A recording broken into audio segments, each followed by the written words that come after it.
we already know that Bluey is the fastest growing show in recent years.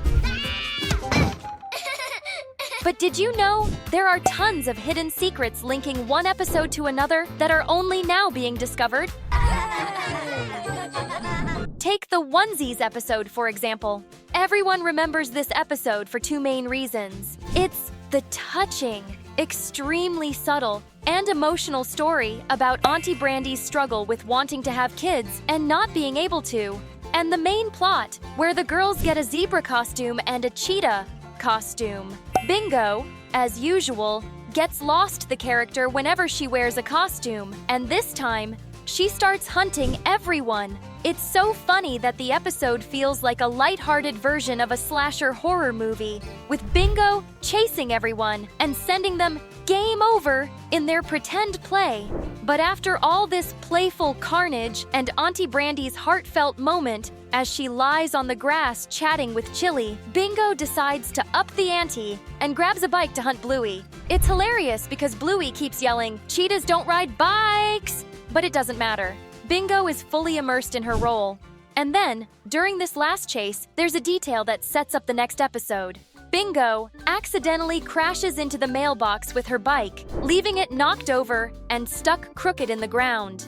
Fast forward to the very next episode, where Bluey and Bingo are spying on the tradies in the episode Chili hired to build the fish pond she's wanted since last season. Remember when Bandit and the uncles removed the tree stumps from the yard? After nearly a whole episode of spying, Sparky eventually suggests a truce with the girls during one of their breaks. They're sitting on the curb, eating ice cream, because Chippy is dealing with personal drama involving his girlfriend, Cherry. The trio ends up chatting, and the girls realize the tradies aren't enemies, but just doing their job, maybe taking Chili's mission a little too seriously. Then, as Sparky gets scolded by Chili for taking an ice cream break, he heads back to work and notices the crooked mailbox on his way. He stops and fixes it. But this is just the simplest connection between episodes we'll talk about today. Some of the others we've uncovered are absolutely mind-blowing. So grab your popcorn and a cold soda, because another episode of Bluey is starting right here on Zigzag. The next connection involves a famous button from a well-known episode linked to another episode that's almost never mentioned here on the channel. In the first episode of Season 2, Dance Mode, we see Bingo frustrated because everyone keeps stealing her chance to decide when to activate Dance Mode and make her parents embarrass themselves in public. Bluey steals the opportunity once, then Bandit takes it from her by offering her $20 to buy the choice, even though she doesn't really want to sell it. But she accepts anyway. To make matters worse, when it's time to spend the money, she doesn't even get to use it the way she wants, because Bluey interferes and begs Bingo to use the money to buy a yes or no button that Bingo had no interest in at all. This button is crucial in that episode because it's how Bingo finally expresses her sadness about not being allowed to activate Dance Mode. That realization leads Bandit and Chili to cave in and happily embarrass themselves to cheer up their little pup. The connection to the less-mentioned episode lies with that button, and it's yet another example of how the creators of Bluey really understand what life with kids is like, because toys always end up abandoned somewhere. In the Season 3 episode Cubby, the girls want to build a fort or a safe space for their new doll. To do this, they kick Bandit off the couch and grab the cushions. And there it is, abandoned under the couch, the yes or no button from Dance Mode. Now it's your turn to act fast. If you also lose your toys all the time, you've got 10 seconds to type number button in the comments. Let us know if you made it in time. So far, we've shown connections between 2 episodes at a time,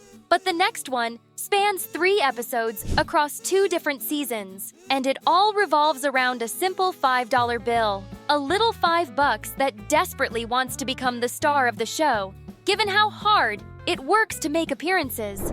The biggest moment happens in episode 20 of Season 1, when Bluey and her friends are attending an outdoor market, and the Tooth Fairy gives Bluey $5 to spend at the fair. Throughout the episode, we see Bluey's hesitation to spend the money. She knows that once it's gone for good.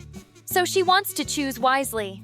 At one point, though, Winton's dad, who we'll talk about later, shows up with a caramel apple, the last one on his tray. Bluey doesn't even really want the apple. But since her options for spending the money are running out, she somehow feels obligated to spend it and ends up buying the apple. From there, we see the bill pass from hand to hand until it eventually ends up back with Bluey. This time, she decides to spend it in a way that benefits everyone. She pays the musician at the fair to play a lively tune that cheers everyone up.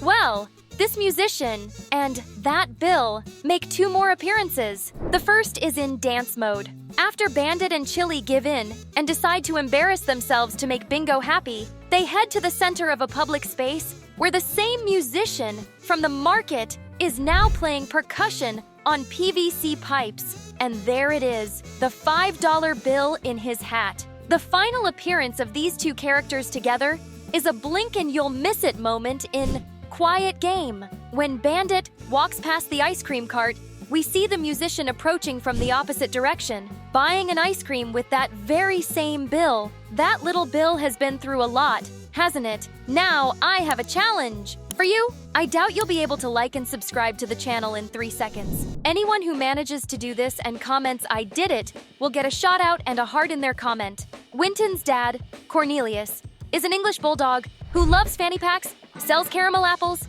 enjoys German sausages, and is a hopeless romantic. Separated from Winton's mom, he's on the hunt for love and is often seen going out with different women around town. Nothing too flashy, mind you. He prefers getting to know them over a walk for ice cream or a simple chat on a park bench. For one reason or another, things don't seem to work out for Cornelius in the love department until he bumps into Terrier's mom at the pharmacy.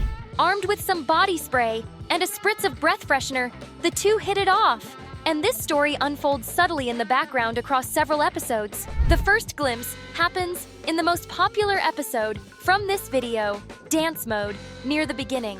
When the Healer family is about to enter the store where Chili snatches Bingo's chance to activate Dance Mode to embarrass Bandit, look to the left of the screen. You'll spot a yellow Labrador in sunglasses chatting up a lady who's laughing at one of his jokes. Wait, what does this have to do with Cornelius? He doesn't even show up here. Well, we know Cornelius is divorced and looking for love, and things start to connect in the next episode. In Quiet Game, right before the musician buys ice cream with that famous $5 bill, if you glance at the background, you can spot Cornelius with that same woman who was chatting with the Labrador. The 2 are walking together, each holding an ice cream, clearly on a date, and trying to get to know each other. But it's clear this doesn't work out, as Cornelius appears alone and sad in subsequent episodes. In TV Shop, however, we get a twist in this subplot. Here, the girls are trying to find Coco, who's homesick, while Bandit is busy buying his vitamins. Bluey guides Bingo through the security cameras, and along the way, they encounter Winton and the Terriers with their respective parents. During the girls' adventure, we see the story unfold as Terrier's mom, who is also divorced and single, catches Cornelius's attention. He even uses breath freshener to prepare himself before speaking to her. In another scene, we see them talking, and it looks like they're hitting it off. The last piece we have so far is in The Sign, when the kids are sharing sad stories with Calypso. Winton mentions that his dad has been lonely and sad since separating from his mom. But then, one of the Terriers chimes in with, "Our mom likes your dad." And that's all we have for now. Maybe we'll see this storyline develop in the next season. What do you think?